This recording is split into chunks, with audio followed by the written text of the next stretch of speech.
অঙ্ক হচ্ছে ভগ্নাংশের সরল 2/3 মাইনাস 3/4 প্লাস 1/5।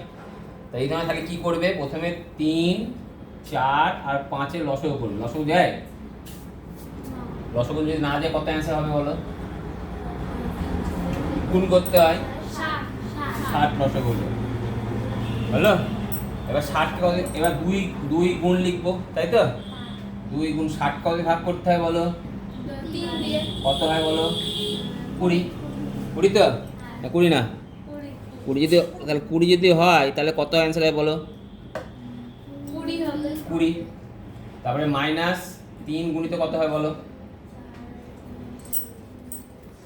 3 গুণিত কত হয় বলো? 60 কত ভাগ করবো? 4 দিয়ে কত হয়? 15।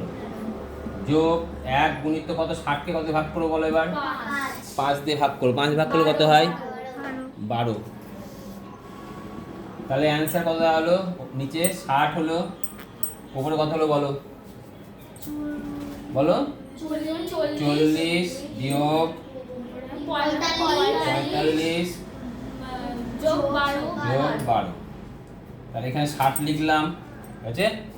আর প্রথমে 40 থেকে 45 তো এটা সরল সাজিয়ে নেবো। সাজিয়ে যদি নিই তাহলে 40 তারপর যোগ 12 যোগ 45। 40 আর 12 যোগ করলে কত হয়? 52। 52 থেকে 45 বিয়োগ করলে কত হয়? 7। উত্তর হলো কত? 7/60।